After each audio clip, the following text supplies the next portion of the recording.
അപ്പോൾ ഇൻഷാല്ലാ നമുക്ക് തുടങ്ങാം. അഊദു ബില്ലാഹി മിനശ് ശൈത്താനിർ റജീം. ബിസ്മില്ലാഹിർ റഹ്മാനിർ റഹീം. ഇന്ന ഫീ ഖൽഖിസ് സമാവാതി വൽ അർളി വഖ്തിലാഫിൽ ലൈലി വൻ നഹാരി ലആയാതിൻ ലിഉലിൽ അൽബാബ്. സദഖല്ലാഹുൽ അലീം. ഖാലൂ സുബ്ഹാനക ലാ ഇൽമ ലനാ ഇല്ലാ മാ അല്ലംതനാ ഇന്നക അൻതൽ അലീമുൽ ഹകീം. സദഖല്ലാഹുൽ അലീം. നമ്മൾ റമദാൻ സ്പെഷ്യൽ ക്ലാസ്, അത് 3ാമത്തെ ക്ലാസ്സിലാണ് ഉള്ളത്. Institute of Quran and science, Quran വിശുദ്ധ ഖുർആൻ്റെ വെളിച്ചത്തിന് എന്തൊരു വെളിച്ചം എന്ന ടൈറ്റിലോടുകൂടി നമ്മൾ റമദാനിലെ 3ാമത്തെ ക്ലാസ്സിലാണ്. നമ്മൾ കഴിഞ്ഞ ക്ലാസ്സിൽ പറഞ്ഞു നിർത്തിയത് ഖുർആൻ്റെ ആയത്തുകൾ എന്ന് ഖുർആൻ പ്രയോഗിച്ച ആ ടെർമിനോളജി അല്ലെങ്കിൽ ആ പദം, അതിൻ്റെ വിശാലമായ അർത്ഥങ്ങൾ ഖുർആൻ തന്നെ നമുക്ക് പറഞ്ഞു പഠിപ്പിച്ചു തരുന്നുണ്ട്. അതനുസരിച്ച് നമുക്ക് കാര്യങ്ങൾ മനസ്സിലാക്കാം എന്നതാണ് നമ്മൾ കഴിഞ്ഞ ക്ലാസ്സിൽ പറഞ്ഞു വെച്ചിരുന്നത്. ബിസ്മില്ലാഹിർ റഹ്മാനിർ റഹീം. ഖുർആൻ പറയുകയാണ് സൂറത്തുൽ ബഖറയിൽ, വല്ലദീന കഫറു വകദ്ദബൂ ബി ആയാതിന ഉലൈക അസ്ഹാബുന്നാർ ഹും ഫീഹാ ഖാലിദൂൻ. ഇത് സൂറത്തുൽ ബഖറയിൽ ആദം നബി അലൈഹി സ്വലാമിനെ പുറത്താക്കിയ ഹവ്വ ബീവി ഇബ്ലീസും എല്ലാം ഭൂമിയിലേക്ക് പോകാൻ പറഞ്ഞിട്ട് അള്ളാഹു പറയുന്ന ഒരു വചനമാണ്. വല്ലദീന കഫറു വകദ്ദബൂ ബി ആയാതിന. നമ്മുടെ ദൃഷ്ടാന്തങ്ങളെ, അതായത് നമ്മുടെ ആയാത്തുകളെ ആരെങ്കിലും നിഷേധിച്ചാൽ, അതിനെ തള്ളിപ്പറയുകയോ ചെയ്താൽ അവർ നരകാവകാശികളാണ്. ഉലൈക അസ്ഹാബുന്നാർ. മാത്രമല്ല ഹും ഫീഹ ഖാലിദൂൻ. അവരതിൽ നിത്യമായി വസിക്കുന്നവരുമായിരിക്കും. ഇവിടെ ഖുർആൻ ദൃഷ്ടാന്തങ്ങൾ എന്ന് പ്രയോഗിച്ചിരിക്കുകയാണ്. അതായത് നമ്മൾ വല്ലദീന കഫറു വകദ്ദബു കളവാക്കുന്നു ബി ആയാത്തിന, അള്ളാഹുവിൻ്റെ ദൃഷ്ടാന്തങ്ങളെ അല്ലെങ്കിൽ നമ്മുടെ ദൃഷ്ടാന്തങ്ങളെ, അതായത് അള്ളാഹുവിൻ്റെ ദൃഷ്ടാന്തങ്ങളെ കളവാക്കിയാൽ. അപ്പോൾ എന്താണ് ആ ദൃഷ്ടാന്തങ്ങൾ എന്ന് പറയുന്നത്?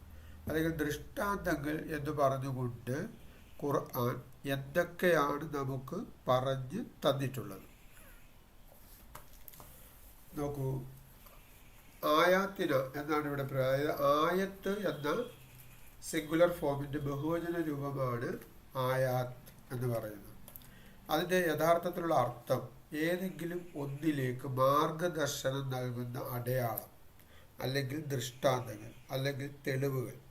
അപ്പോൾ ആയത്തെന്ന് പറഞ്ഞാൽ എന്താണ്? അടയാളം, ദൃഷ്ടാന്തം, തെളിവുകൾ എന്നൊക്കെയാണ് അർത്ഥം. എന്തിനുള്ള തെളിവാണ്? അതായത് വിശുദ്ധ ഖുർആൻ മുന്നോട്ട് വെക്കുന്ന ആശയങ്ങൾ.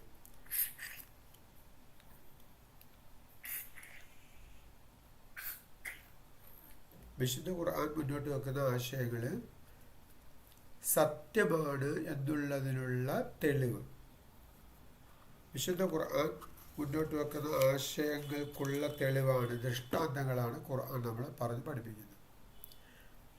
അപ്പോൾ നമ്മൾ പറഞ്ഞു ആയാത്ത് എന്ന പദം അല്ലെങ്കിൽ ദൃഷ്ടാന്തങ്ങൾ എന്ന് പറഞ്ഞ പദം ഖുർആൻ ഏതൊക്കെ മീനിങ്ങുകളോടുകൂടിയാണ് പ്രയോഗിച്ചിട്ടുള്ളത്, ഏതൊക്കെ അർത്ഥതലങ്ങളോടുകൂടിയാണ് ആയാത്ത് എന്ന പദം ഖുർആൻ പ്രയോഗിച്ചിട്ടുള്ളത്. അതിൽ ഒന്നാമത്തേത് എന്താണ്? വിശുദ്ധ ഖുർആൻ്റെ വചനങ്ങളെ തന്നെയാണ് ഖുർആൻ ആയാത്ത് എന്ന് പറഞ്ഞത്. One of the most common meaning of ആയാത്ത് in the Quran is the verses send by Allah. Allah നമുക്ക് ഖുർആനിലൂടെ പറഞ്ഞു തന്ന ആ വചനങ്ങളെ തന്നെയാണ് ഖുർആൻ ആയാത്ത് എന്ന് പ്രഥമമായും പറഞ്ഞിട്ടുള്ളത്. നോക്കൂ, ഒരുപാട് സ്ഥലത്ത് ഖുർആൻ ആ കാര്യം പറഞ്ഞിട്ടുണ്ട്. അതിൽ ഒന്നിലാണ് സൂറത്തുൽ ബഖറ 252 ആയത്തിൽ പറയുന്നു, തിൽക ആയാത്തുല്ലാഹ് നത്ലൂഹ അലൈക ബിൽ ഹഖ്. അതായത് യഥാവിധി നാം നിന്നെ കേൾപ്പിച്ചുകൊണ്ടിരിക്കുന്ന അള്ളാഹുവിൻ്റെ വചനങ്ങളാണ് ഇത്. തിൽക ആയാത്തുല്ലാഹ്, ഇത് അള്ളാഹുവിൻ്റെ വചനങ്ങളാണ്. നത്ലൂഹ അലൈക ബിൽ ഹഖ്, യഥാവിധി ഹക്കോടുകൂടി യഥാവിധി നാം താങ്കളെ കേൾപ്പിച്ചുകൊണ്ടിരിക്കുന്ന അള്ളാഹുവിൻ്റെ വചനങ്ങളാണ് ഈ ഖുർആൻ. അപ്പോൾ ഇവിടെ ആയാത്ത് എന്ന് പ്രയോഗിച്ചത് ഖുർആനിൻ്റെ വചനങ്ങളെയാണ്. മറ്റൊരിടത്ത് 45-ാമത്തെ അധ്യായത്തിൽ നമുക്ക് കാണാം, തിൽക്ക ആയാത്തുല്ലാഹ്, അവ അള്ളാഹുവിൻ്റെ വചനങ്ങളാണ്. നത്ലൂഹ, നാം അവ ഓതിത്തരുന്നു, അലൈക്ക നിനക്ക്, ബിൽ ഹക്ക്, സത്യപ്രകാരം. അപ്പോൾ സത്യപ്രകാരം ഈ വചനങ്ങൾ നാം നിനക്ക് ഓതിത്തരുന്നു. ഇവിടെ ഖുർആൻ്റെ വചനങ്ങളെ ആയാത്ത് എന്നാണ് ഖുർആൻ പറഞ്ഞത് 45-ാമത്തെ അധ്യായത്തിൽ. ഇങ്ങനെ പല സ്ഥലങ്ങളിലും ഖുർആനിൻ്റെ വചനങ്ങളെ അള്ളാഹു ആയാത്ത് എന്ന് പറഞ്ഞിട്ടുണ്ട്. നമ്മുടെ ചോദ്യം ഇതാണ്, വിശുദ്ധ ഖുർആനിൻ്റെ വചനങ്ങൾ എങ്ങനെയാണ് ആയാത്തായി മാറുന്നത്, തെളിവുകളായി മാറുന്നത്? അതായത് ആയാത്ത് എന്നതുകൊണ്ട് ഉദ്ദേശിക്കുന്നത് എന്താ?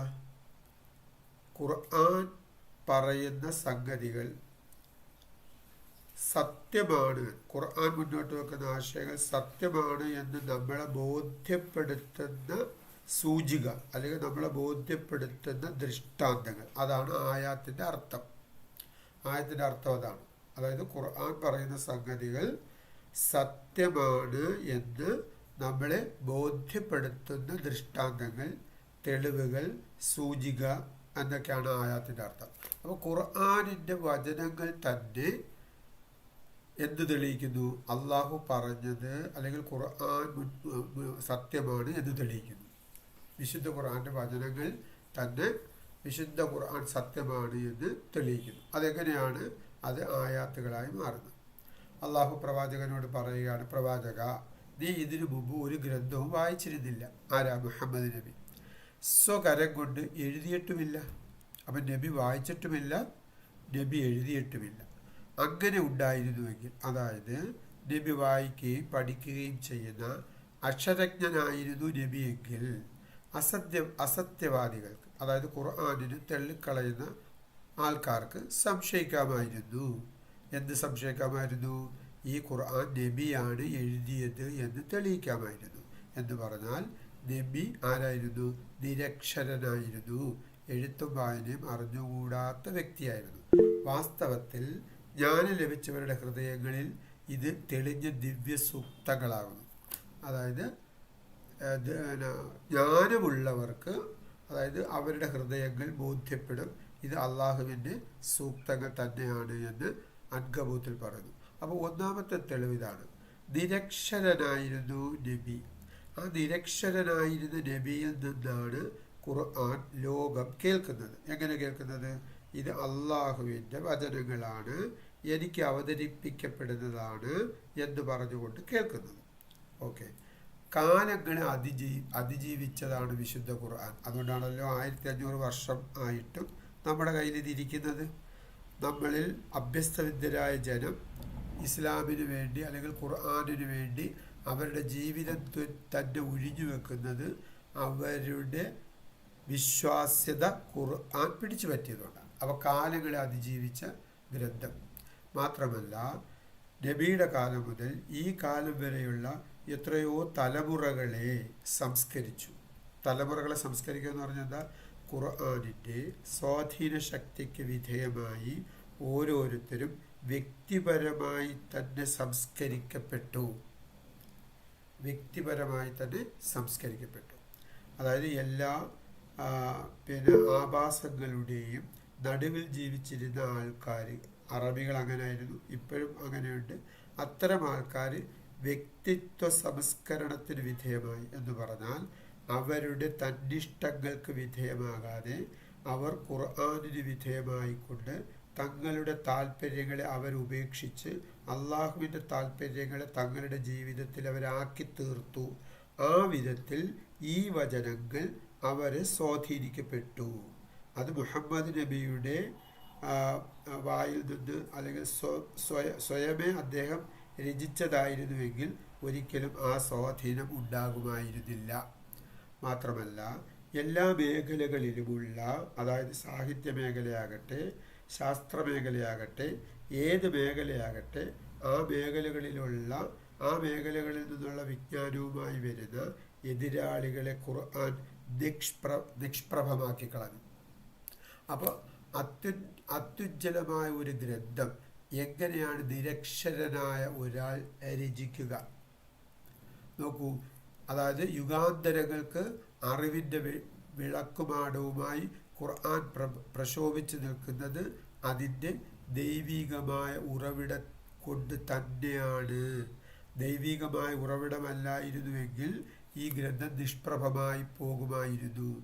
6-ാം നൂറ്റാണ്ടിലെ അറേബ്യൻ സമൂഹത്തിൽ അവതരിപ്പിച്ച ഒരു ഗ്രന്ഥം, അതിൽ നിന്ന് പാഠം ഉൾക്കൊണ്ട് ഇസ്ലാം ആശ്ലേഷിച്ച നിരവധി പണ്ഡിതന്മാരും ശാസ്ത്രജ്ഞന്മാരും ഇപ്പോഴുമുണ്ട്, ഇപ്പോഴും അങ്ങനെ സ്വീകരിച്ചുകൊണ്ടിരിക്കുന്നു എന്നുള്ളത് എന്താണ്? അത് അള്ളാഹുവിൻ്റെ വചനമാണ് എന്നതിൻ്റെ തെളിവാണ്.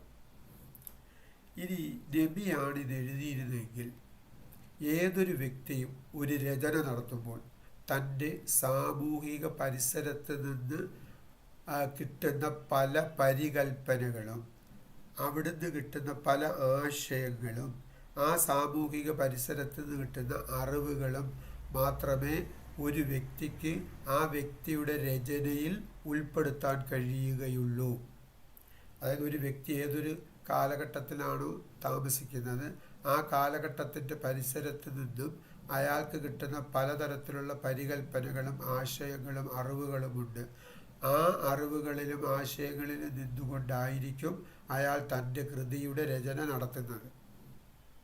എന്നാൽ അന്നത്തെ സാമൂഹിക പരിസരത്ത് നിന്ന് മനസ്സിലാക്കാൻ പറ്റാത്ത ഒട്ടേറെ കാര്യങ്ങൾ എവിടെയുണ്ട്? വിശുദ്ധ ഖുർആനിലുണ്ട്. ഒന്നാമത് ചരിത്രപരമായ വസ്തുനിഷ്ഠത. അതായത് ഈജിപ്റ്റോളജി എന്ന ഒരു ശാസ്ത്ര സാങ്കേതിക വിദ്യ വന്നപ്പോഴാണ് ഖുർആൻ ചരിത്രം പറഞ്ഞപ്പോൾ ആ ചരിത്രത്തിൻ്റെ കൃത്യത ഇത്രത്തോളം ആക്യുറേറ്റ് ആണ് എന്ന്. അതായത് നബിയെടുത്ത് ഖുർആൻ മുൻകാല പ്രവാചകന്മാരുടെയും മുൻകാല സമൂഹങ്ങളുടെയും ചരിത്രങ്ങൾ ഉദ്ധരിക്കുന്നുണ്ട്. ആ ചരിത്രങ്ങൾ ഉദ്ധരിച്ചപ്പോൾ ഖുർആൻ പുലർത്തിയ ആക്യുറസി അത് വ്യക്തമായത് ഈജിപ്റ്റോളജി എന്ന ശാസ്ത്രമേഖല വികസിച്ച് വന്നപ്പോഴാണ്. അത് ഒരുപാടുണ്ട് എക്സ്പ്ലെയിൻ ചെയ്യാൻ, അതുകൊണ്ട് നമ്മളിവിടെ എക്സ്പ്ലെയിൻ ചെയ്യുന്നില്ല. ഇനി നോക്കൂ, ശാസ്ത്രീയമായ അറിവുകൾ. ആധുനിക കാലഘട്ടത്തിലാണ് ശാസ്ത്രം ഇത്രത്തോളം പുരോഗതി പ്രാപിച്ചത്. ശാസ്ത്രം പുരോഗതി പ്രാപിക്കുമ്പോൾ ശാസ്ത്രം കണ്ടെത്തുന്ന ശാസ്ത്രവസ്തുതകൾ അത് വിശുദ്ധ ഖുർആനിനോട് യോജിച്ചു വരുന്നു. ഏറ്റവും റീസെൻ്റായിട്ട് പറയാവുന്ന ഒരു കാര്യമാണ് പ്രപഞ്ചം വികസിച്ചു കൊണ്ടിരിക്കുന്നു എന്ന കണ്ടെത്തൽ. 2011 ഫിസിക്സിൻ്റെ നൊബേൽ സമ്മാനം കിട്ടിയത് പ്രപഞ്ചം വികസിച്ചു കൊണ്ടിരിക്കുന്നു എന്ന കണ്ടെത്തലിനാണ്. 2011 ഫിസിക്സിൻ്റെ നൊബേൽ സമ്മാനം എന്താണ്? പ്രപഞ്ചം വികസിച്ചു കൊണ്ടിരിക്കുന്നു എന്ന കണ്ടെത്തലിനാണ്. വിശുദ്ധ ഖുർആനിൽ പ്രപഞ്ചം വികസിക്കുന്നു എന്നും പ്രപഞ്ചത്തിന് തുടക്കമുണ്ട് എന്നും അങ്ങനെ 1000-ഓളം ആധുനിക ശാസ്ത്ര വസ്തുതകൾ 7-ാം നൂറ്റാണ്ടിൽ അവതരിപ്പിക്കപ്പെട്ട ഖുർആനിൽ നിന്ന് നമുക്ക് വായിച്ചെടുക്കാൻ പറ്റും. ഇതെങ്ങനെ മുഹമ്മദ് നബിയാണ് രചിച്ചിരുന്നതെങ്കിൽ എങ്ങനെ ഇത് സാധ്യമാകും? ഇനി ഖുർആൻ നടത്തിയ പ്രവചനങ്ങൾ, റോമിനെ സംബന്ധിച്ച് മറ്റും നടത്തിയ പേർഷ്യയും റോമും ഏറ്റവും പരക്കെ അറിയപ്പെടുന്ന ഒരു സംഗതിയാണത്. റോമിനെ കുറിച്ചും പേർഷ്യയെക്കുറിച്ചും ഖുർആൻ നടത്തിയ പ്രവചനം, ആ പ്രവചനം നടത്തി കുറേ വർഷങ്ങൾ കഴിഞ്ഞപ്പോൾ അത് സത്യമായി പുലരുകയാണ് ചെയ്തത്. അപ്പോൾ ഇത് ഒക്കെ അത് മുഹമ്മദ് നബിയുടെ വചനമല്ല എന്ന് തെളിയുന്നുണ്ട്. മാത്രമല്ല വിശുദ്ധ ഖുർആൻ വെല്ലുവിളിക്കുന്നുണ്ട്. സൂറത്തുൽ ബഖറയിലെ 23-24 ആയത്തുകളിൽ അള്ളാഹു പറയുകയാണ്, നാം നമ്മുടെ അടിമയുടെ മേൽ ഇറക്കിയ ഗ്രന്ഥത്തിൽ നിങ്ങൾക്ക് സംശയമുണ്ടെങ്കിൽ അതിനോട് തത്തുല്യമായ ഒരു അധ്യായമെങ്കിലും നിങ്ങൾ കൊണ്ടുവരൂ. ഖുർആനിന് സമാനമായ ഒരു അധ്യായം നിങ്ങൾ കൊണ്ടുവരൂ. മനുഷ്യനാണ് ഇത് രചിച്ചത് എന്ന് പറയുന്നതെങ്കിൽ, മുഹമ്മദ് നബിയാകുന്ന മനുഷ്യനാണ് ഈ ഖുർആൻ രചിച്ചതെന്ന് പറയുന്നതെങ്കിൽ മനുഷ്യരായ നിങ്ങൾ അതിന് തത്തുല്യമായ ഒരു അധ്യായം കൊണ്ടുവരൂ. അള്ളാഹുവിന് പുറമെയുള്ള നിങ്ങളുടെ സഹായികളെയെല്ലാം നിങ്ങൾ അതിനു വേണ്ടി വിളിച്ചോ. അങ്ങനത്തെ ഒരു അധ്യായം രചിക്കാൻ ആരെ വേണമെങ്കിലും നിങ്ങൾ വിളിച്ചോ. നിങ്ങൾ സത്യവാന്മാരാണെങ്കിൽ. നിങ്ങൾക്കത് സാധിക്കുന്നില്ല എങ്കിൽ എന്താണ്? മനുഷ്യരും കല്ലുകളും ഇന്ധനമാക്കപ്പെടുന്ന കത്തിക്കപ്പെടുന്ന നരകാഗ്നിയെ നിങ്ങൾ ഭയന്നുകൊള്ളൂ. അത് വഖൂദുഹന്നാസു വൽ ഹിജാറ ഉഇദ്ദത് ലിൽ കാഫിരീൻ, അത് സത്യനിഷേധികൾക്കായി ഒരുക്കി വയ്ക്കപ്പെട്ടിരിക്കുന്നു. വിശുദ്ധ ഖുർആനിൻ്റെ ഈ വെല്ലുവിളി ഒരു അധ്യായം അവസാനം ഒരു വചനം എങ്കിലും കൊണ്ടുവരൂ എന്ന് പറയുന്നുണ്ട്. അത് ഇന്നേ വരെ ഏറ്റെടുത്ത് പൂർത്തീകരിക്കാൻ ആർക്കും പറ്റിയിട്ടില്ല. ഇനി നോക്കൂ, ഈ വിഷയത്തിൽ നമുക്ക് 1-2 ക്ലാസ്സുകൾ തന്നെ ഈ വിഷയത്തിൽ നമുക്ക് എടുക്കാൻ അതിനുവേണ്ടിയുള്ള അറിവുണ്ട്. എന്താണ് വിശുദ്ധ ഖുർആൻ നബിയുടെ വചനമല്ല എന്ന് പറയുന്നതിനുള്ള തെളിവുകൾ? വിശുദ്ധ ഖുർആൻ പ്രവാചകൻ സല്ലല്ലാഹു അലൈഹി വസല്ലമയുടെ വചനങ്ങളല്ല എന്ന് പറയുന്നതിൻ്റെ തെളിവുകൾ മാത്രം നമുക്ക് 2-3 ക്ലാസ്സുകൾ എടുക്കാൻ വേണ്ടി മാത്രത്തിലുള്ള വിജ്ഞാനമുണ്ട്. അപ്പോൾ നമ്മളിവിടെ അതല്ല നമ്മുടെ വിഷയം, നമ്മളതൊന്ന് സൂചിപ്പിച്ച് പോകുക മാത്രമാണ് ചെയ്യുന്നത്. നോക്കൂ, രണ്ടാമതായി വിശുദ്ധ ഖുർആൻ ആയത്ത് എന്ന് പ്രയോഗിച്ചിട്ടുള്ളത് പ്രകൃതിയെയാണ്. പ്രകൃതിയെ, അതായത് പ്രപഞ്ചത്തിൻ്റെ സിമ്പലുകളെ ആണ് വിശുദ്ധ ഖുർആൻ ആ രൂപത്തിൽ പ്രയോഗിച്ചത്. വിശുദ്ധ ഖുർആൻ ഒരുപാട് സ്ഥലങ്ങളിൽ പ്രപഞ്ച പ്രതിഭാസങ്ങളെ ആയാത്തുകളാണ് എന്ന് ചൂണ്ടിക്കാണിക്കുന്നുണ്ട്. അത് നോക്കൂ, ഖുർആൻ പറയാണ് വമിൻ ആയാത്തിഹി, അവൻ്റെ ആയത്തുകളിൽ പെട്ടതാണ്. എന്താണ്? ഖൽഖുസ്സമാവാതി വൽ അർള്, ആകാശഭൂമികളുടെ സൃഷ്ടിപ്പ്. ആകാശഭൂമികളുടെ സൃഷ്ടിപ്പ് അവൻ്റെ ആയത്തുകളിൽ പെട്ടതാണ്. പിന്നെ മറ്റൊരിടത്ത് ഖുർആൻ പറയുന്നു ഇന്ന ഫീ ഖൽഖിസ് സമാവാതി വൽ അർള്, നിശ്ചയം എന്ത്? ഖൽഖിസ് സമാവാതി വൽ അർള്, ആകാശഭൂമികളുടെ സൃഷ്ടിപ്പിലും വഖ്തിലാഫിൽ ലൈലി വന്നഹാർ, ദിനരാത്രങ്ങൾ മാറിയും തിരിഞ്ഞും വരുന്നതിലും ആയാത്ത്, ആയാത്തുണ്ട്, ദൃഷ്ടാന്തമുണ്ട്. ആർക്കാ? ലി ഉലിൽ അൽബാബ്, ബുദ്ധിമാന്മാർക്ക് അതിൽ ധാരാളം ആയാത്തുകളുണ്ട്. അപ്പോൾ ഇവിടെ ആയാത്തുകൾ ഖുർആൻ സൂചിപ്പിക്കുന്നത് എന്താണ്? പ്രകൃതി പ്രതിഭാസങ്ങളെയാണ്. പ്രകൃതി പ്രതിഭാസങ്ങളെ അള്ളാഹു ആയാത്തുകളായി ചിത്രീകരിക്കുകയാണ്. എന്ത്? വമിൻ ആയാത്തി ഖൽഖുസ് സമാവാതി വൽ അർള്, ആകാശഭൂമികളുടെ സൃഷ്ടിപ്പായാത്താക്കി പറയുന്നു. വഖ്തിലാഫിൽ ലൈലി വന്നഹാർ, ദിനരാത്രങ്ങൾ മാറി മാറി വരുന്ന പ്രപഞ്ചത്തിൻ്റെ പ്രതിഭാസങ്ങളെ, യൂണിവേഴ്സൽ ലോയെ, അതായത് പ്രപഞ്ച നിയമങ്ങളെ, പ്രപഞ്ച വ്യവസ്ഥകളെ അള്ളാഹു ആയാത്തെന്നെടുത്ത് പറയുന്നുണ്ട്. നോക്കൂ, ഇങ്ങനെ ചൂണ്ടിക്കാണിക്കപ്പെട്ട ആയാത്തുകളെക്കുറിച്ച് പഠിക്കാനും ഖുർആൻ പറയുന്നു. അങ്ങനെ ഒരുപാട് സ്ഥലത്താണ് പ്രപഞ്ച പ്രതിഭാസങ്ങൾ, ഒരുപാട് സ്ഥലങ്ങളിൽ ഖുർആൻ എടുത്തെടുത്ത് പല കാര്യങ്ങളും പറയുന്നുണ്ട്. എന്താണ്? ഇതെല്ലാം ആയാത്തുകളാണ്, ദൃഷ്ടാന്തങ്ങളാണ്, തെളിവുകളാണ്. എന്നിട്ട് ഖുർആൻ പറയുകയാണ് ആ ആയാത്തുകളെ കുറിച്ച് നിങ്ങൾ പഠിക്കണം. ആ ആയാത്തുകളെ കുറിച്ചാണ് പഠിക്കേണ്ടത്. അതാ നോക്കൂ, കുൽ, ഓ പ്രവാചകരെ അവരോട് പറയണം, സീറൂ ഫിൽ അർള്, നിങ്ങൾ ഭൂമിയിലൂടെ സഞ്ചരിക്കണം. ഫൻദുറു, എന്നിട്ട് നിങ്ങൾ നിരീക്ഷിക്കണം. ഇത് ശാസ്ത്രജ്ഞന്മാർ ചെയ്യുന്ന പണിയാണ് ഈ നിരീക്ഷണം, അല്ലേ? ശാസ്ത്രലോകം നിലനിൽക്കുന്നത് ബേസിക്കലി അവർ നിരീക്ഷണം അവരുടെ ഒരു സ്വഭാവമായതുകൊണ്ടാണ്. ഫൻദുറു, നിരീക്ഷിക്കണം. എന്താണ് നിരീക്ഷിക്കേണ്ടത്? കൈഫ ബദ അൽ ഖൽഖ്, എങ്ങനെയാണ് ഭൂമിയിൽ സൃഷ്ടി ആരംഭിച്ചത് എന്ന് നിരീക്ഷിക്കണം. ഡാർവിൻ എന്ന് പറഞ്ഞ ശാസ്ത്രജ്ഞൻ, അദ്ദേഹം ഈ നിരീക്ഷണത്തിന് വേണ്ടി ഇറങ്ങി പുറപ്പെട്ട ആളാണ്. ഡാർവിൻ എത്തി നിൽക്കുന്ന കൺക്ലൂഷൻ ശരിയാണ് എന്നല്ല ഞാൻ പറയുന്നത്. അയാൾ ആ ഖുർആൻ്റെ ആ നിർദ്ദേശത്തെ അയാൾ പാലിച്ചു. എന്താണ്? അയാൾ ഭൂമിയിലൂടെ സഞ്ചാരം നടത്തി, ഒരു കപ്പൽ യാത്ര നടത്തി പല ദ്വീപുകളിലും പോവുകയും പല ജന്തുവർഗ്ഗങ്ങളുടെ സ്പീഷീസുകൾ എടുക്കുകയും അതിനെ പഠനത്തിന് വിധേയമാക്കുകയും ചെയ്തു. അപ്പം നിരീക്ഷിക്കാൻ ഖുർആൻ പറയുകയാണ്. ഏതാണ്? അള്ളാഹു ആയാത്തുകളായി ചൂണ്ടിക്കാണിച്ചത് എന്തൊക്കെയുണ്ടോ അതിനെയൊക്കെ പഠിക്കാൻ ഖുർആൻ പറയുന്നു. അതിനുള്ള ഉദാഹരണമാണ് ഭൂമിയിലൂടെ സഞ്ചരിച്ച് നിരീക്ഷിക്കൂ, കൈഫ ബദ അൽ ഖൽഖ്, എങ്ങനെയാണ് സൃഷ്ടി ആരംഭിച്ചത്. ഇനി അഫലാ യൻദുറൂന, നിങ്ങൾ നോക്കിക്കാണുന്നില്ലേ, അതായത് നിങ്ങൾ നിരീക്ഷിക്കുന്നില്ലേ. എന്താണ്? ഇലൽ ജിബാലി, അല്ല, ഇലൽ ഇബിലി കൈഫ ഖുലിഖത്ത്, ഇലൽ ഇബിലി കൈഫ ഖുലിഖത്ത്, എങ്ങനെയാണ് ഒട്ടകങ്ങൾ സൃഷ്ടിക്കപ്പെട്ടത് എന്ന്. അതായത് ഒട്ടകങ്ങൾ മരുഭൂമിയിൽ ജീവിക്കാൻ പര്യാപ്തമായ ഒരു ശരീരഘടനയോടുകൂടി സൃഷ്ടിക്കപ്പെട്ടത് എങ്ങനെയാണ് എന്ന് നിങ്ങൾ നിരീക്ഷിക്കുന്നില്ലേ? അഫല, ചെയ്യുന്നില്ലേ എന്ന അർത്ഥത്തിലുള്ള ചോദ്യമാണ്. അഫല യൻദുറൂന, നിങ്ങൾ നിരീക്ഷിക്കാത്തത് എന്തിനെ കുറിച്ചാണ്? ഒട്ടകങ്ങൾ മരുഭൂമിയിൽ ജീവിക്കാൻ പര്യാപ്തമായ വിധത്തിൽ ഒരു ശരീരഘടന അതിന് നൽകപ്പെട്ടത് എങ്ങനെയെന്ന് അല്ലേ? അത് നിരീക്ഷിച്ച ശാസ്ത്രജ്ഞന്മാർ എന്ന് പറഞ്ഞാൽ ഓരോ പരിസ്ഥിതിക്കും ഇണങ്ങുന്ന വിധത്തിൽ ജന്തുവർഗങ്ങളെ വിന്യസിക്കപ്പെട്ടത് എന്ന് നിരീക്ഷിക്കുന്ന ശാസ്ത്രജ്ഞന്മാരാണ് സുവോളജിയിൽ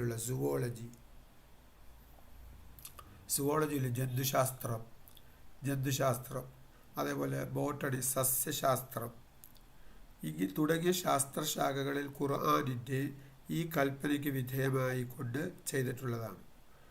അബ്ബാസ്യ ഭരണകാലഘട്ടത്തിലെ ഖുർആൻ പണ്ഡിതന്മാരാണ് ഇതിനെല്ലാം തുടക്കം കുറിച്ചത്. എല്ലാ ശാസ്ത്രശാഖകൾക്കും തുടക്കം കുറിച്ചത് അബ്ബാസ്യ കാലഘട്ടത്തിലെ മുസ്ലിം പണ്ഡിതന്മാരാണ്, ഖുർആനിൻ്റെ ആഹ്വാനങ്ങൾക്ക് വിധേയമായിട്ടാണ്. അങ്ങനെയാണ് യൂറോപ്പിനെ ഇന്നത്തെ യൂറോപ്പാക്കി മാറ്റിയ വൈജ്ഞാനിക വിഭവങ്ങൾ ലഭ്യമാക്കിയത് അബ്ബാസ്യ ഭരണകാലഘട്ടത്തിലെ മുസ്ലിം പണ്ഡിതന്മാരാണ്. ഖുർആനിൻ്റെ മോട്ടിവേഷന് വിധേയമായിക്കൊണ്ട് ഈ അബ്ബാസ്യ ഭരണകാലഘട്ടത്തിലെ പണ്ഡിതന്മാർ ലോകത്തിൻ്റെ അങ്ങോളം ഇങ്ങോളമുള്ള മേഖലകളിലുള്ള പല ഗ്രന്ഥങ്ങളും ഗ്രീക്കിലേക്ക് ട്രാൻസ്ലേറ്റ് ചെയ്തിട്ടുണ്ട്. അങ്ങനെ പല വിജ്ഞാനങ്ങളും യൂറോപ്പിന് ലഭ്യമാക്കിയത് മുസ്ലിം പണ്ഡിതന്മാരാണ്. അത് ഏതിൽ നിന്നാണ്? അഫലാ യൻദുറൂന എന്ന ഖുർആനിൻ്റെ ചോദ്യത്തിൻ്റെ മുമ്പിൽ ഞങ്ങൾ ചെയ്യും റബ്ബേ എന്ന് അവർ പ്രവൃത്തിയിലൂടെ കാണിച്ചത് കൊണ്ടാണ് ഇന്ന് മനുഷ്യൻ ഈ പുരോഗതി പ്രാപിച്ചത്. അത് യൂറോപ്പിൻ്റെ കൈകളിലൂടെയാണ് പുരോഗതി പ്രാപിച്ചതെങ്കിലും മനുഷ്യകുലം ഇത്രത്തോളം ശാസ്ത്ര സാങ്കേതിക സാംസ്കാരിക മേഖലകളിൽ തിളങ്ങി നിൽക്കുന്നത് വിശുദ്ധ ഖുർആനിൻ്റെ മോട്ടിവേഷന് വിധേയമായി പ്രവർത്തിച്ച മുസ്ലിം പണ്ഡിതന്മാർ ഉള്ളതുകൊണ്ടാണ്. ഇത് മാത്രമല്ല ഖുർആൻ ചോദിച്ചത്. സൂറത്തുൽ ഓഷിയയിൽ 17-ാമത്തെ വചനത്തിൽ ഈ ചോദ്യം മാത്രമല്ല, ജന്തുശാസ്ത്രം പഠിക്കുന്നില്ലേ എന്ന് മാത്രമല്ല ചോദിച്ചത്. 18-ാമത്തെ വചനത്തിൽ വഇലസ്സമാഇ കൈഫ റുഫിഅത്, എങ്ങനെയാണ് ആകാശത്തെ നാം ഉയർത്തിയത്. ആകാശത്തെക്കുറിച്ച് ഒരുപാട് ചോദ്യങ്ങൾ വേറെ വിശുദ്ധ ഖുർആനിലുണ്ട്. ആകാശത്തെ സംവിധാനിച്ചതിനെക്കുറിച്ചും ആകാശത്തെ ഉയർത്തിയതിനെക്കുറിച്ചും. അപ്പോൾ ആസ്ട്രോഫിസിക്സ് എന്ന് പറഞ്ഞുകൊണ്ട് ഒരു ശാസ്ത്രശാഖ വന്നത് ഖുർആനിൻ്റെ മോട്ടിവേഷന് വിധേയമായിക്കൊണ്ടാണ്. ഇനി ഖുർആൻ ചോദിക്കുകയാണ് വഇലൽ ജിബാലി കൈഫ നുസിബത്, പർവ്വതങ്ങളെ നാം എങ്ങനെയാണ് നാട്ടിയത് എന്ന് നിങ്ങൾ കാണുന്നില്ലേ. ഈ മോട്ടിവേഷന് വിധേയമായിക്കൊണ്ടാണ് ജിയോളജി എന്ന് പറഞ്ഞൊരു ശാസ്ത്രശാഖ വന്നിട്ടുള്ളത്. വഇലൽ അർളി കൈഫ സുത്തിഹത്, ഭൂമിയുടെ ഉപരിതലം നിങ്ങൾക്ക് വാസയോഗ്യമാക്കി തന്നത് എങ്ങനെയാണ് എന്ന് നിങ്ങൾ നോക്കിക്കാണുന്നില്ലേ.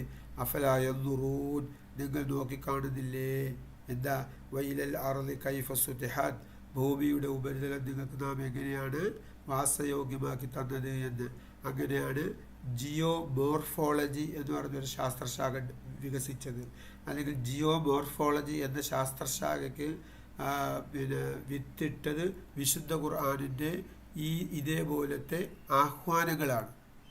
ഭൂമിയുടെ ഉപരിതലത്തെക്കുറിച്ച് പഠിക്കാനുള്ള ഖുർആനിൻ്റെ ആഹ്വാനമാണ്. എന്നിട്ട് ഖുർആൻ നബി എടുത്ത് പറയാണ്, അല്ലെങ്കിൽ ഇന്നത്തെ പ്രബോധകരെടുത്ത് കൂടി പറയാണ്, ഫദക്കിർ, ഇത് വെച്ചുകൊണ്ടാണ് നിങ്ങൾ അവരെ ഉദ്ബോധിപ്പിക്കേണ്ടത്. ഫദക്കിർ, നിങ്ങൾ ഉദ്ബോധിപ്പിക്കണം, നിങ്ങൾ അള്ളാഹുവിലേക്ക് ക്ഷണിക്കണം. എന്ത് പറഞ്ഞുകൊണ്ട് ക്ഷണിക്കണം? സുവോളജി പറഞ്ഞുകൊണ്ട് ക്ഷണിക്കണം, ആസ്ട്രോഫിസിക്സ് പറഞ്ഞുകൊണ്ട് ക്ഷണിക്കണം, ജിയോമോർഫോളജി പറഞ്ഞുകൊണ്ട് ക്ഷണിക്കണം, ജിയോളജി പറഞ്ഞുകൊണ്ട് ക്ഷണിക്കണം, ജിയോഗ്രഫി പറഞ്ഞുകൊണ്ട് ക്ഷണിക്കണം. ഫദക്കിർ, അങ്ങനെയാണ് നിങ്ങൾ ഉത്ബോധിപ്പിക്കേണ്ടത്. ഇന്നമാ അന്ത മുദക്കിർ, താങ്കൾ ഒരു ഉത്ബോധകൻ മാത്രമാണ്. ഇത് പ്രബോധകന്മാരായ നബിയോട് പറയുന്നതിനോടൊപ്പം പ്രബോധകന്മാരായ നബിക്ക് ശേഷം വരുന്ന ഖിയാമത്ത് നാൾ വരെ വരുന്ന ജനത്തോട് പറയുകയാണ്, പ്രബോധകന്മാരായ ജനത്തോട് പറയുകയാണ്. അതായത് അവർ ഇൽമ് സമ്പാദിക്കണം. ഏതില? ഫിഖ്ഹിൽ മാത്രമല്ല. അവർ ഏതൊക്കെ മേഖലകളിലാണ് ഇൽമ് സമ്പാദിക്കേണ്ടത് എന്ന് വിശുദ്ധ ഖുർആൻ ചൂണ്ടിക്കാണിക്കുന്നു. ഇവിടെയെല്ലാം ഞാൻ പറയുന്നില്ല. ഒന്നാമത് എനിക്ക് സ്വരം അടക്കും. ഈ വിഷയമൊക്കെ ഇങ്ങനെയല്ല സംസാരിക്കേണ്ടത്. ഇത്രയും ആയത്തുകളല്ല. ഈ സ്വരമടപ്പ് കാരണം ഏതാ ക്ലാസ് അവോയ്ഡ് ചെയ്യണം. കഴിഞ്ഞ തിങ്കളാഴ്ച നമ്മൾ ക്ലാസ് പോയത് ഈ സ്വരമടപ്പ് കാരണമാണ്. പക്ഷേ ക്ലാസ് അവോയ്ഡ് ചെയ്യരുതെന്ന് ഓർത്താണ് വളരെ പരിമിതമായ ആയത്തുകൾ ഉൾപ്പെടുത്തിക്കൊണ്ടൊരു ക്ലാസ് പ്രിപ്പയർ ചെയ്തത്. ഈ വിശുദ്ധ ഖുർആന് ഈ ഒരു 88-ാമത്തെ അധ്യായത്തിൽ മാത്രം ഈ 4 ചോദ്യങ്ങൾ ചോദിച്ചിട്ടുണ്ടെങ്കിൽ ഖുർആനിൻ്റെ വിവിധ അധ്യായങ്ങളിൽ ഓരോ പ്രകൃതി പ്രതിഭാസങ്ങളെ ചൂണ്ടിക്കാണിച്ചിട്ട് അത് പഠിക്കേണ്ട ആവശ്യകത വളരെ കൃത്യമായി ഖുർആൻ പറയുന്നുണ്ട്. അല്ലാതെ ഫിഖ് മാത്രം പഠിച്ച് ഞാൻ പണ്ഡിതൻ എന്ന് പറഞ്ഞ് നടക്കുന്നവനല്ല പണ്ഡിതൻ. ഖുർആൻ ഫിഖ് കൈകാര്യം ചെയ്തതിനേക്കാൾ ഉപരി ഖുർആൻ വിശ്വാസം, ഈമാൻ ഉറപ്പിക്കാൻ വേണ്ടി ഇത്തരം ഒരുപാട് കാര്യങ്ങൾ കൈകാര്യം ചെയ്യുക എന്നാണ് പറഞ്ഞത്. ഇതാ വരുന്ന ആയത്തുകളൊക്കെ കണ്ടോ, നോക്കൂ. ഇന്നമാ യഖ്ഷല്ലാഹ് എന്താണ്? അള്ളാഹുവിനെ ഭയപ്പെടുന്നത്. നിശ്ചയമായും അള്ളാഹുവിനെ ഭയപ്പെടുന്ന ദാസന്മാരെന്ന് പറഞ്ഞാൽ ബിൻ ഇബാദിൽ ഉലമാ, അതായത് ജ്ഞാനികൾ മാത്രമേ അള്ളാഹുവിനെ ഭയപ്പെടുത്തുള്ളൂ. അതായത് അള്ളാഹുവിനോട് ഖുശൂ ഉണ്ടായിരിക്കേണ്ട ഏറ്റവും പ്രഥമമായ ഉപാധി അവന് വിജ്ഞാനമുണ്ടായിരിക്കണം. അതുകൊണ്ടാണല്ലോ ആദ്യമായി അവതരിച്ച 5 ആയത്തുകൾ, ഇഖ്റ ബിസ്മി റബ്ബിക്കല്ലദീ ഖലഖ്, ആ 5 ആയത്തിൽ ആദ്യത്തെ 3 ആയത്തിൽ തന്നെ 2 പ്രാവശ്യം ഖുർആൻ വായിക്കണമെന്ന് കൽപ്പിച്ചു. വിജ്ഞാനത്തിന് ഖുർആൻ കൊടുക്കുന്ന പ്രാധാന്യം. നമ്മുടെ പോയിന്റ് ഇതാണ്. വിജ്ഞാനിക്ക് മാത്രമേ അള്ളാഹുവിനോട് ഖുശൂ വരുത്തുള്ളൂ. അള്ളാഹുവിനോട് ഭക്തി വരുന്നത് വിജ്ഞാനികൾക്ക് മാത്രമാണ്. അതുകൊണ്ടാണ് വിശുദ്ധ ഖുർആനിൻ്റെ ആരംഭം തന്നെ വായിക്കൂ എന്ന് 2 പ്രാവശ്യം പറഞ്ഞു. പിന്നെ പറഞ്ഞെന്താ? പേന കൊണ്ട് പഠിപ്പിച്ചവൻ. പഠിക്കുന്ന കാര്യം പിന്നെയും പറഞ്ഞത്. പേന കൊണ്ട് പഠിപ്പിച്ചവൻ. അല്ലമൽ ഇൻസാന മാലം യഅലം, മനുഷ്യൻ അറിഞ്ഞൂടാത്തത് അവൻ മനുഷ്യനെ പഠിപ്പിച്ചു. അപ്പോൾ ആദ്യത്തെ 3 ആയത്തിൽ 2 പ്രാവശ്യം വായിക്കൂ എന്ന് പറയുന്നു. പിന്നെ മൊത്തം 5 ആയത്താണ് ആദ്യം അവതരിക്കുന്നത്. ആദ്യത്തെ 3 ആയത്തിൽ വായിക്കൂ എന്ന് 2 പ്രാവശ്യം പറയുന്നു. പിന്നീടത്തെ 2 ആയത്തുകളിലും എന്ത് പറയുന്നു? പഠിക്കുന്നതിനെ കുറിച്ചാണ് പറഞ്ഞത്. മനുഷ്യന് പേന കൊണ്ട് പഠിപ്പിച്ചവൻ, മനുഷ്യൻ അറിഞ്ഞുകൂടാത്തത് അവനെ പഠിപ്പിച്ചവൻ. നോക്കൂ, ആദം നബിയെ സൃഷ്ടിച്ചിട്ട് അള്ളാഹു എന്തോ ചെയ്തത്? ആദം നബിയെ സൃഷ്ടിക്കാൻ പോകുന്നു മലക്കെടുത്ത് പറഞ്ഞു. അങ്ങനെ ആദം നബി അള്ളാഹു സൃഷ്ടിച്ചല്ലോ. അള്ളാഹു ആദം നബിയെ സൃഷ്ടിച്ച് സ്വർഗത്തിൽ പാർപ്പിക്കുന്നതിന് മുമ്പ്, അല്ലെങ്കിൽ അതിനോട് ചേർന്ന് അള്ളാഹു സ്വർഗത്തിലെ കനികളെല്ലാം പറിച്ച് പ്രത്യേകം പ്ലേറ്റിലിട്ട് ആദം നബിയെ ഭക്ഷിപ്പിക്കുകയാണോ ചെയ്തത്? അല്ല. വഅല്ലമ ആദമൽ പഠിപ്പിച്ചു. ആദമിനെ പഠിപ്പിച്ചു. എന്താ പഠിച്ച? അസ്മാ കുല്ലഹ, സർവ വസ്തുക്കളുടെയും നാമം പഠിപ്പിച്ചു എന്ന് പറഞ്ഞാൽ സർവ വസ്തുക്കളെ കുറിച്ചുള്ള വിജ്ഞാനം കൊടുത്തു. അപ്പോൾ ഫസ്റ്റ് ആദം നബിയോട് ചെയ്തത് പഠിപ്പിക്കലാണ്. ഈ സമുദായത്തിൻ്റെ മക്കൾ പഠിക്കുന്ന വിഷയത്തിൽ, പഠിക്കുന്ന വിഷയത്തിലാണ്? അള്ളാഹ് ചൂണ്ടിക്കാണിച്ചതെല്ലാം പഠിക്കണം, അല്ലേ? ആസ്ട്രോഫിസിക്സ് അള്ളാഹ് ചൂണ്ടിക്കാണിച്ചതാണ്. ഒരുപാടെടുത്ത് ആസ്ട്രോഫിസിക്സ് പറയുന്നുണ്ട്. ജിയോളജി, ജിയോമോർഫോളജി, ഇന്ന് നിലവിൽ വന്ന എല്ലാ ശാസ്ത്രശാഖകളെക്കുറിച്ചും ഖുർആനിൽ സൂചനയുണ്ട്. എന്നിട്ടും പരിതാപകരമെന്ന് പറയട്ടെ, നമ്മുടെ ഏതെങ്കിലും ഒരു ഇസ്ലാമിക കോളേജിൽ, ഇവിടെ വലിയ ഉൽപ്പതിഷ്ണുക്കൾക്ക് പല കോളേജുകളുണ്ട്, ഇസ്ലാമിക കോളേജ്, അവിടെ എവിടെയെങ്കിലും ഖുർആൻ ആൻഡ് ആസ്ട്രോഫിസിക്സ് എന്ന് പറഞ്ഞൊരു സബ്ജക്റ്റ് പഠിക്കാൻ പറ്റുമോ? പറ്റത്തില്ല. അവർ വലിയ കാര്യത്തോടെ നടപ്പിലാക്കപ്പെട്ടിരിക്കുന്നത് എന്തെന്നറിയാമോ? ഖുർആനും കൊമേഴ്സും, ഖുർആനും പിന്നെന്താണ് വേറെ ഈ കുറേ സാമൂഹ്യ ശാസ്ത്രമുണ്ട്. അതാണ് വലിയ കാര്യത്തോടെ. ഏതെങ്കിലും ഒരു സയൻസ് സബ്ജക്റ്റ് റിലേറ്റഡ് ടു ഖുറാൻ ഒരു പിന്നെ അക്കാഡമിക് ഡിസിപ്ലിനായിട്ട് ഏതെങ്കിലും കേരളത്തിലുള്ള ഏതെങ്കിലും ഉൽപ്പതിഷ്ണുക്കളുടെ യൂണിവേഴ്സിറ്റികൾ ഉണ്ടാക്കിയിട്ടുണ്ടോ? എന്താ ഖുർആൻ മൊത്തം എടുത്തു നോക്കിയാലോ? അപ്പം നോക്കൂ, ഇന്നമാ യഖ്ഷല്ലാഹ മിൻ ഇബാദിഹിൽ ഉലമ. അള്ളാഹുവിൻ്റെ ഭയപ്പെടുന്നത് അള്ളാഹുവിൻ്റെ ദാസന്മാരിൽ ആര് മാത്രമാണ്? ജ്ഞാനികൾ മാത്രമാണ്. അള്ളാഹു ആദം നബിയെ വഅല്ലമ ആദമൽ അസ്മാഅ കുല്ലഹ ഉണ്ടാ. പിന്നെയോ അർ-റഹ്മാൻ അല്ലമൽ ഖുർആൻ ഉണ്ടാ. അർ-റഹ്മാൻ അവൻ കാരുണ്യവാനാണ്. അല്ലമൽ ഖുർആൻ മനുഷ്യനെ അവൻ ഖുർആൻ പഠിപ്പിച്ചു. അപ്പോൾ പഠിക്കുക ഇതിനാണ് ഖുർആൻ കൊടുക്കുന്ന പ്രാധാന്യം. അപ്പം നമ്മുടെ ഈ സമുദായത്തിൻ്റെ മക്കൾ ഈ അടുത്ത കാലത്ത് വരെയും സ്കൂളിൽ 8ാം ക്ലാസ്സിൽ 8 കൊല്ലം തോക്കുമായിരുന്നു. ഇപ്പോഴാണ് ഈ പിന്നെ റാങ്കൊക്കെ മേടിക്കാൻ തുടങ്ങിയത്. പക്ഷേ ഈ പഠിപ്പിക്കാൻ തുടങ്ങുന്ന രക്ഷകർത്താക്കൾക്ക് വേറൊരു പ്രശ്നം കൂടിയുണ്ട്. അവർ ഖുർആനിൻ്റെ പ്രചോദനം കണ്ടിട്ടല്ല പഠിപ്പിക്കുന്നത്. ഇപ്പോൾ പഠിപ്പിക്കുന്നത് അവർ മക്കളെ ഡോക്ടർ, എഞ്ചിനീയർ, IAS കാരനും IPS കാരനും അങ്ങനെ വലിയ ദുന്യാവ് നേടാനാണ്. അബ്ബാസ്യ ഭരണ കാലഘട്ടത്തിലെ പണ്ഡിതന്മാർ എന്തിനു പഠിച്ചു? എന്തിനാണ് അവർ ഈ യൂറോപ്പിനെ ഇന്നത്തെ നയിക്കത്തക്കത്തുള്ള സർവ്വശാസ്ത്രശാഖകളുടെയും വിത്തുപാകുകയും ഈ ന്യൂട്ടൺ ഉൾപ്പെടെയുള്ള എല്ലാ ശാസ്ത്രജ്ഞന്മാർക്കും അവരുടെ മേഖലകൾ തിരഞ്ഞെടുക്കാനുള്ള പ്രചോദനം? ന്യൂട്ടൺ പറഞ്ഞിട്ടുണ്ട് അദ്ദേഹത്തിൻ്റെ ഗ്രന്ഥത്തിൽ, ഇബ്നു ഹൈത്തമാണ് എനിക്ക് ഓപ്റ്റിക്സിനെ കുറിച്ച് പഠിക്കാനുള്ള പ്രചോദനമെന്ന്. ഓപ്റ്റിക്സിൻ്റെ പിതാവാണ് ഇബ്നു ഹൈത്തം അല്ലേ? അങ്ങനെ എല്ലാ ശാസ്ത്ര മേഖലകളിലും അതിനാവശ്യമായ പ്രചോദനം നൽകിയത് ഈ അബ്ബാസ്യ ഭരണ കാലഘട്ടത്തിലെ പണ്ഡിതന്മാരാണ്. ആ രൂപത്തിലാണ് നമ്മളിതിനെ പഠിക്കേണ്ടത്. അതല്ലാതെ IAS മേടിക്കാനല്ല. IAS കിട്ടുന്നെങ്കിൽ കിട്ടിക്കോട്ടെ, that is not a problem. കിട്ടണമല്ലോ. ദുന്യാവിൽ നമുക്ക് ആ രൂപത്തിലുള്ള സംഗതികൾ നമ്മൾ നേടണം. അത് നമുക്ക് ഒരു താൽക്കാലികമായ, അത് സ്വാഭാവികമായും വന്നു ചേരുന്ന ഒരു പ്രതിഭാസം മാത്രമാണ്. പക്ഷെ പഠിക്കേണ്ടത് എന്തിനായിരിക്കണം? അത് ഖുർആൻ വ്യക്തമായി പറയുന്നു, ഇന്ന ഫീ ഖൽഖിസ് സമാവാതി വൽ അർളി വഖ്തിലാഫിൽ ലൈലി വന്നഹാർ ലആയാതിൻ ലിഉലിൽ അൽബാബ്. അവർ പ്രപഞ്ചത്തിൻ്റെ സൃഷ്ടിപ്പിനെ കുറിച്ചും ദിനരാത്രങ്ങൾ മാറി മാറി വരുന്നതിനെ കുറിച്ചും പഠിച്ചിട്ടോ അവർ നിന്നും ഇരുന്നും കിടന്നും കൊണ്ട് അവർ അള്ളാഹുവിൻ്റെ മഹത്വത്തെ വാഴ്ത്തും.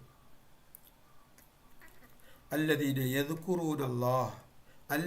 യദ്കുറൂനല്ലാഹ് കണ്ട ഖിയാമൻ വഖുഊദൻ വഅലാ ജുനൂബിഹിം, നിന്നും ഇരുന്നും കിടന്നും യദ്കുറൂനല്ലാഹ് അള്ളാഹുവിൻ്റെ പിന്നെ കുറിച്ച് ബോധവാന്മാരാണ്.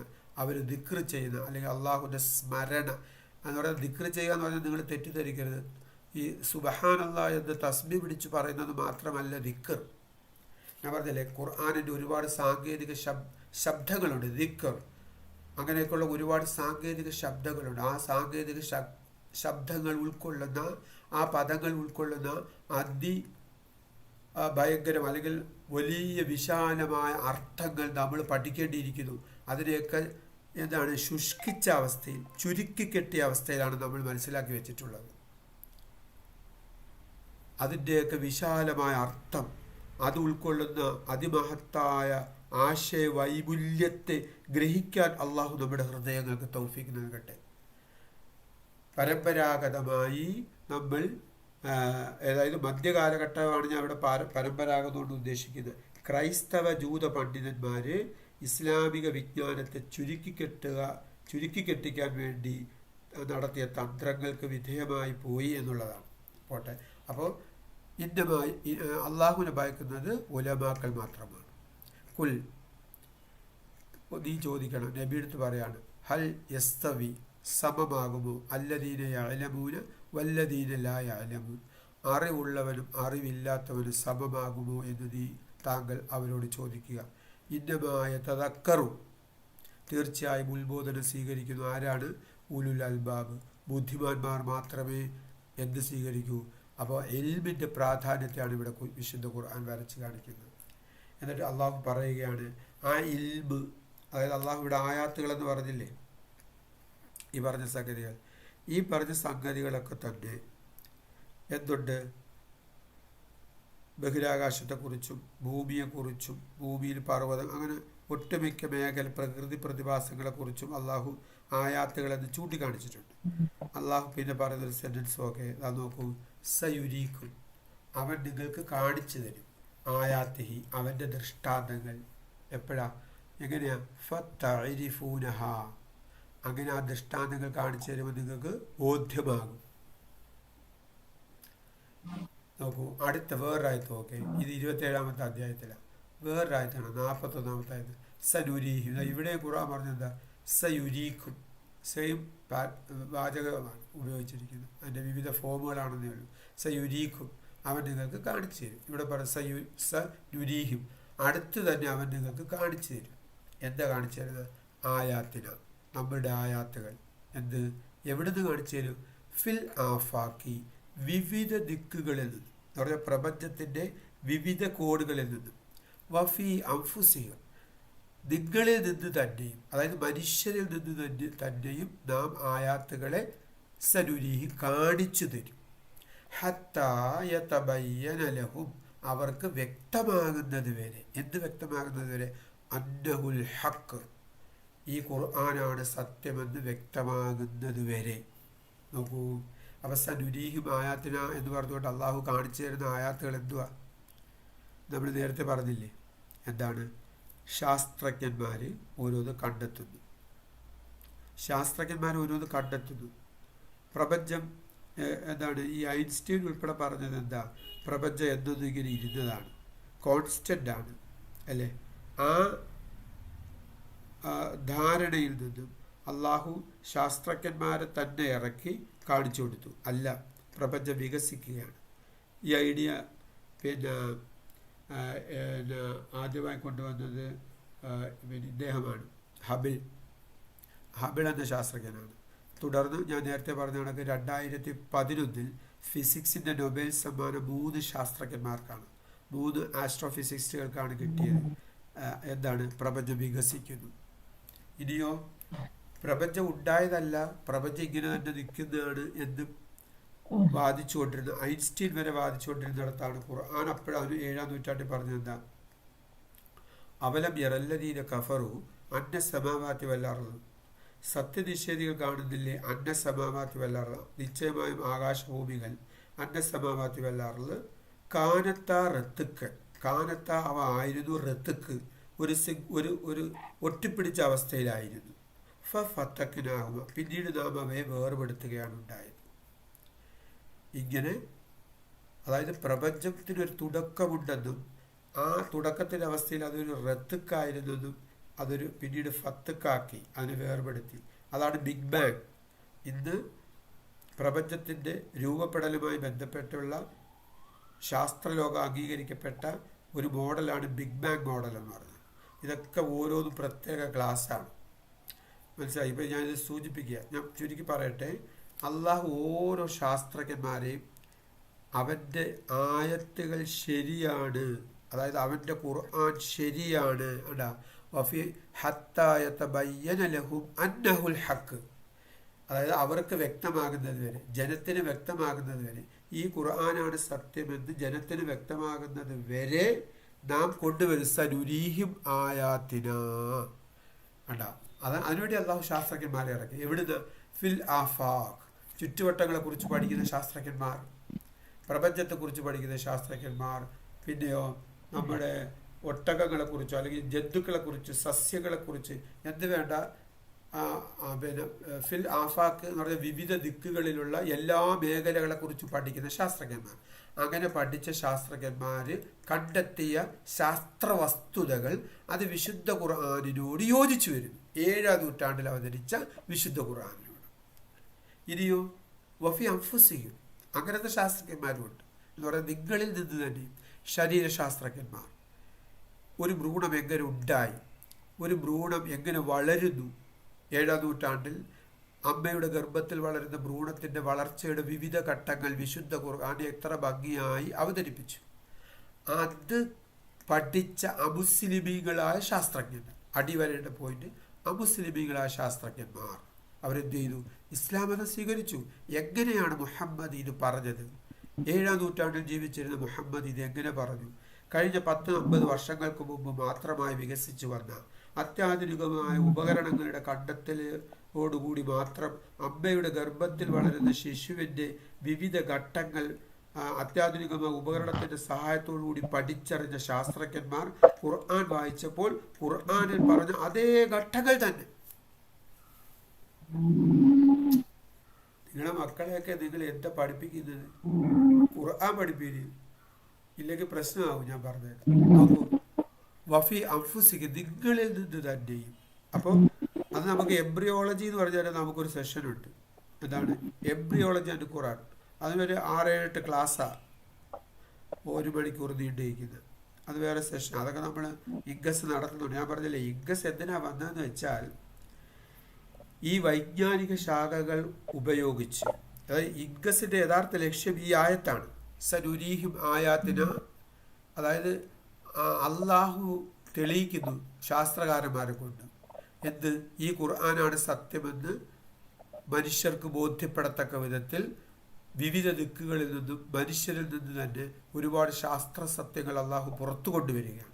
ആരെ കൊണ്ട് പുറത്തു കൊണ്ടുവരുന്നു? ശാസ്ത്രജ്ഞന്മാരെ കൊണ്ട്, ശാസ്ത്രജ്ഞന്മാരുടെ പ്രവർത്തനങ്ങളിലൂടെ കൊണ്ടുവരികയാണ്. അപ്പം അത് ഖുർആനിൻ്റെ ആധികാരികതയെ ബോധ്യപ്പെടുത്താൻ ആ ശാസ്ത്ര വസ്തുതകൾ ഉപയോഗപ്പെടുത്തുന്നില്ല. അവിടെയാണ് ഇഗ്ഗസ് പോലുള്ള സ്ഥാപനങ്ങൾ പ്രസക്തമാകുന്നത്. എന്താണ് ഇവിടെ ഇപ്പോൾ ക്യാമ്പസുകളിൽ സംഭവിച്ചു, കോളേജ് ക്യാമ്പസുകളിൽ, സ്കൂൾ ക്യാമ്പസുകളിൽ സംഭവിച്ചുകൊണ്ട് നടക്കുന്നത് എന്താ? ഇങ്ങനെ അള്ളാഹു ശാസ്ത്രജ്ഞന്മാരെ അയച്ച് അവൻ്റെ ഖുർആനാണ് സത്യമെന്ന് ബോധ്യപ്പെടുത്താനുള്ള ആയാത്തുകൾ, ആ ആയാത്തുകൾ വെച്ചിട്ട് ശാസ്ത്രജ്ഞന്മാർ കണ്ടെത്തിയ ആ ആയാത്തുകൾ വെച്ചിട്ട് ഇവിടെ ഒരു വിഭാഗം ജനത അല്ല ഇല്ല എന്ന് പറയുന്നതിന് വേണ്ടി അത് ഉപയോഗപ്പെടുത്തുന്നു. എന്തുകൊണ്ടാണ്? മുസ്ലിമീങ്ങൾ ഇത് മനസ്സിലാക്കി പഠിച്ച് ഖുർആനിനെയും ആധുനിക വൈജ്ഞാനിക മേഖലകളെയും സംയുക്തമായി ഉപയോഗപ്പെടുത്താത്തത് കൊണ്ട്.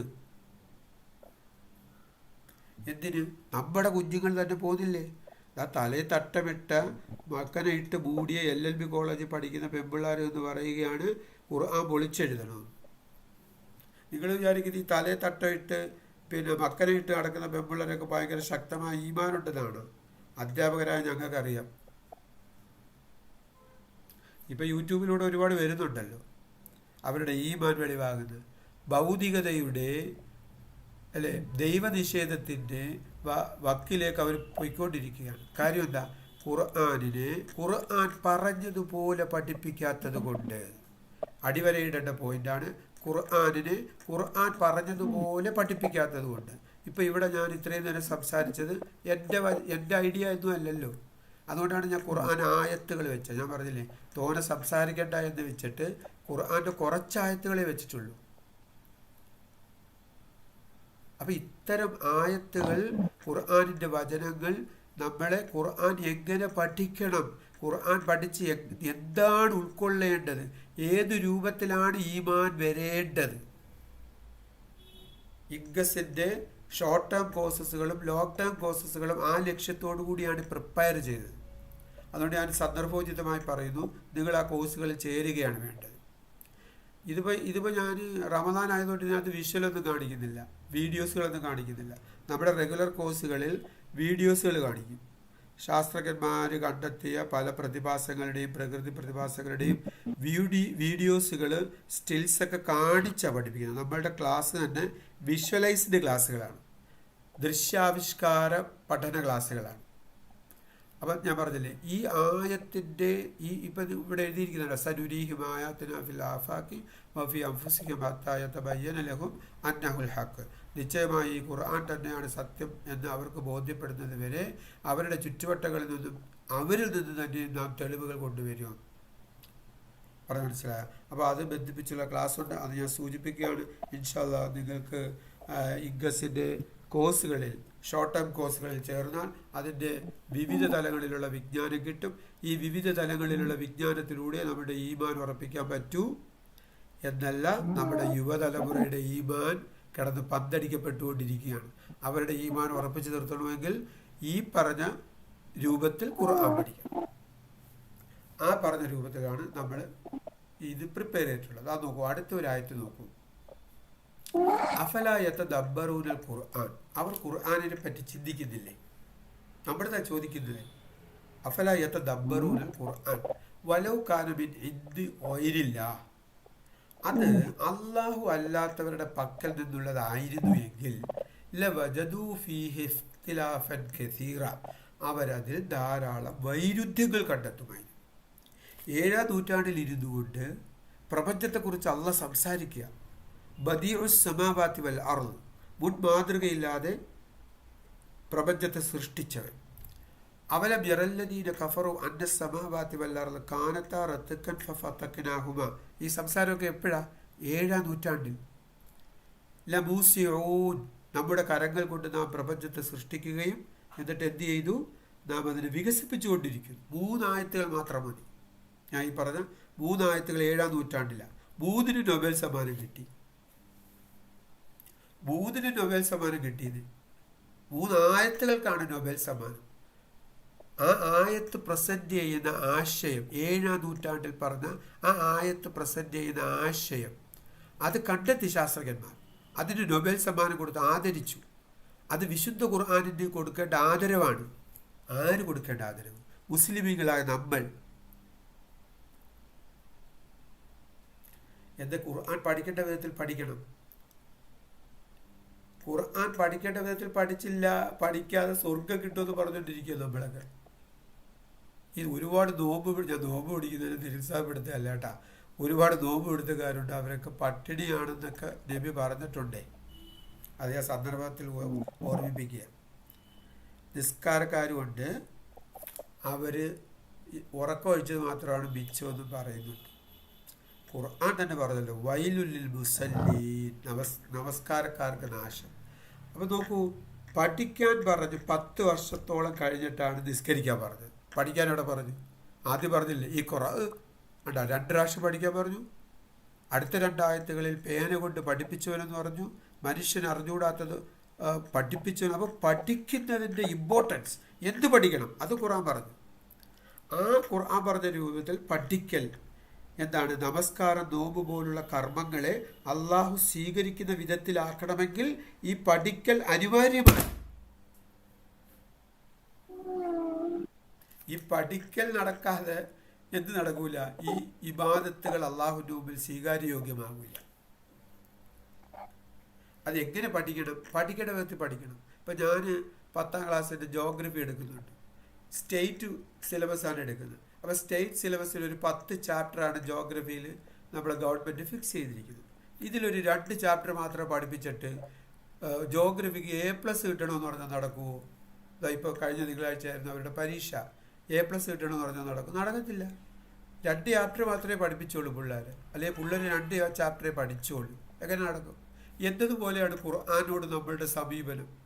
സ്വർഗം കിട്ടാൻ വേണ്ടി ഖുർആൻ പഠിക്കണം. ഖുർആൻ പറഞ്ഞതെല്ലാം കർമ്മപദത്തിൽ കൊണ്ടുവരണം. ഖുർആൻ എത്ര ചാപ്റ്റർ പഠിച്ചത്? അതായത് ചാപ്റ്റർ കൊണ്ട് ഞാൻ ഉദ്ദേശിക്കുന്നത് ഖുർആൻ പറയുന്ന ആശയങ്ങൾ, ഖുർആൻ്റെ കൽപ്പനകളെ ഏത് വിധത്തിലാണ് ഉൾക്കൊണ്ടത്? ഇവിടെ 2 ചാപ്റ്ററെങ്കിലും പഠിച്ചുകൊണ്ടാണ് പോയത് 10 ചാപ്റ്ററിൽ. നമ്മൾ ഉള്ള ചാപ്റ്ററിൻ്റെ 1000-ലൊന്ന് പോലും പഠിച്ചിട്ടില്ല.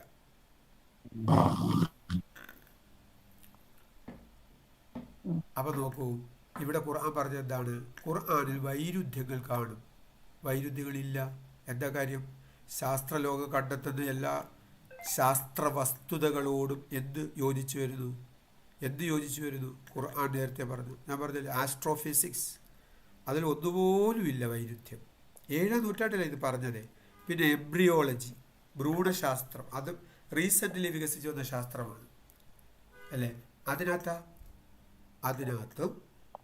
ഞാൻ നേരത്തെ പറഞ്ഞല്ലോ, അത്യാധുനികമായ ഉപകരണങ്ങൾ വെച്ച് കണ്ടെത്തുന്നു അമ്മയുടെ ഗർഭത്തിൽ വളരുന്ന ശിശുവിൻ്റെ വളർച്ചാ ഘട്ടങ്ങൾ. റബ്ബേ, 7-ാം നൂറ്റാണ്ടിൽ അള്ളാഹ് പറഞ്ഞതുപോലെ തന്നെ. എന്നല്ല, ആധുനിക ശാസ്ത്രം ഒരു ഘട്ടത്തിലുള്ള ഭ്രൂണത്തിനൊരു പേരിട്ടു. ഫോർ എക്സാമ്പിൾ, എംബ്രിയോയെ ഖുർആൻ വിളിച്ചത് അലക്ക് എന്നാണ്. അലക്ക്. ആധുനിക ശാസ്ത്രജ്ഞന്മാർ പറയുന്നു എംബ്രിയോ എന്ന വിളിയേക്കാൾ ആ അവസ്ഥയിലുള്ള ഭ്രൂണത്തിന് ഏറ്റവും സ്യൂട്ടബിളായ വിളി ഖുർആൻ്റെ വിളിയാണ്, അലക്ക്. എന്താ കാര്യം?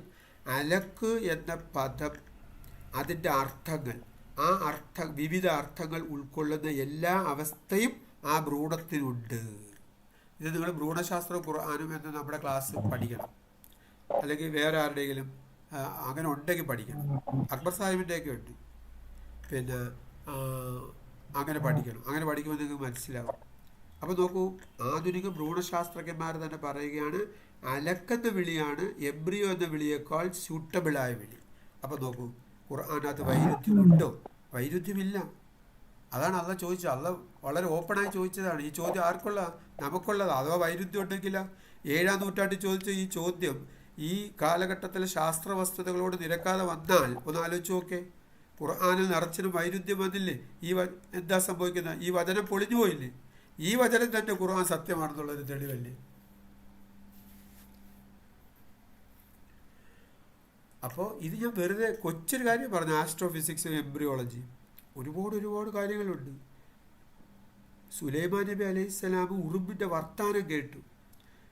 മധ്യകാലഘട്ടത്തിൽ എന്ന് പറഞ്ഞാൽ കഴിഞ്ഞ നൂറ്റാണ്ടിൽ കണ്ടെത്തി ഈ ഉറുമ്പുകൾ ആശയവിനിമയം നടത്തുന്നുണ്ട്. ചില ഹോർമോൺസ് ഉപയോഗിച്ചിട്ടാണ് ആശയവിനിമയം നടക്കുന്നത്. എന്നാൽ ഇപ്പം കണ്ടെത്തിയത് ആപത്ത് ഘട്ടങ്ങളിൽ ഉറുമ്പുകൾ സംസാരിക്കും. നമ്മൾ ശബ്ദം വെച്ച് സംസാരിക്കുന്നതൊക്കെ സംസാരിക്കും. എപ്പോഴാ? ആപത്ത് ഘട്ടങ്ങളിൽ. സുലൈമാൻ നബിയുടെ കുതിരയുടെ കുളമ്പടിക്ക് വിധേയമായി അരഞ്ഞു പോകാതിരിക്കുക എന്ന ആപത്ത് ഘട്ടത്തിലാണ് ഉറുമ്പ് സംസാരിച്ചതെന്നാണ് ഖുർആൻ പറയുന്നത്. അത് നമ്മുടെ ഈ ക്ലാസ്സിലുണ്ട്. അത് ഞാൻ അതിൻ്റെ ശാസ്ത്രജ്ഞന്മാർ പറഞ്ഞ് ആ വാക്കുകളും അതിൻ്റെ ടെക്സ്റ്റും ഒക്കെ ഉദ്ധരിച്ചുകൊണ്ടാണ് നമ്മുടെ ക്ലാസ്സിൽ അത് പറയുന്നത്. നമ്മുടെ റെഗുലർ കോഴ്സുകളിൽ അത് ഉൾപ്പെടുത്തിയിട്ടുണ്ട്. ഉറുമ്പുകളുടെ സംസാരത്തെക്കുറിച്ച് ശാസ്ത്രലോകം പറയും. അങ്ങനെ ആയിരക്കണക്കിന് കാര്യങ്ങൾ. തേനീച്ചയ്ക്ക് വൗഹ എന്ന് പറഞ്ഞുകൊണ്ട്, അതായത് തേനീച്ചയ്ക്ക് അള്ളാഹു ബോധനം നൽകി, പെൺതേനീച്ചയ്ക്ക് അതിൻ്റെ കൃത്യത, അങ്ങനെ ആയിരക്കണക്കിന് വസ്തുതകൾ ഖുർആൻ 7-ാം നൂറ്റാണ്ടിൽ പറഞ്ഞത് ആധുനിക വൈജ്ഞാനിക മേഖല കണ്ടെത്തി ഖുർആൻ പറഞ്ഞതാണ് സത്യം. ഇത് പഠിക്കാതെ നമ്മുടെ മുസ്ലിം കുടുംബത്തിലെ മുസ്ലിം പിള്ളേര് ഖുർആൻ തിരുത്തി എഴുതണമെന്ന് പറയുന്നു. LLBക്കാണ് പഠിക്കുന്നത്. അത് മാത്രമല്ല, ഒരുപാട് പിള്ളേരുണ്ട്. ഇപ്പോഴും എൻ്റെ അടുത്ത്, ഞാൻ ഇങ്ങനെ പഠിപ്പിക്കുന്ന ആളായതുകൊണ്ട് പല രക്ഷകർത്താക്കളും എൻ്റെ അടുത്ത് വന്നിട്ട് പറയും, മോനെ ഇതാണ് അവന് ചെറിയൊരു നിരീശ്വരത്വം, ചെറിയൊരു നിസ്കാരം ഇപ്പം ഇല്ല, നോമ്പ് പിടിക്കുന്നില്ല. കാര്യം എന്താ? എന്തിനു പിടിക്കണം എന്നൊക്കെ ചോദിക്കുന്നു. കാര്യം എന്താ? വിശ്വാസക്കുറവ്. അപ്പോൾ നമ്മളുടെ പാളയത്തിലുള്ളവർ തന്നെ പോകുന്നു. എന്താ കാര്യം? ഖുർആൻ പഠിക്കേണ്ട വിധത്തിൽ പഠിക്കാം. അപ്പോൾ ഈ വൈരുദ്ധ്യങ്ങളില്ല എന്നുള്ളത് നമ്മൾ തെളിയിച്ചിട്ടുണ്ട്. നമ്മളുടെ റെഗുലർ കോഴ്സുകൾ ഇൻഷാല്ലാ അത് പറയുന്നതാണ്. ഇൻഷാല്ലാ നമുക്ക് അവസാനിപ്പിക്കാം. അള്ളാഹു നമുക്ക് നാഫിയായ ഇൽമ് പ്രദാനം ചെയ്യുമാറാകട്ടെ. അള്ളാഹുവിൻ്റെ ഇൽമുള്ള ദാസന്മാരുടെ കൂട്ടത്തിൽ, അതായത് അവനെ ഭയപ്പെടുന്ന, ഇൽമിലൂടെ അവനെ ഭയപ്പെട്ട് ജീവിക്കുന്ന ദാസന്മാരുടെ കൂട്ടത്തിൽ അള്ളാഹു നമ്മളെ ഉൾപ്പെടുത്തുമാറാകട്ടെ. വാഹിർ ദഅ്വാനാ അൽഹംദുലില്ലാഹി റബ്ബിൽ ആലമീൻ.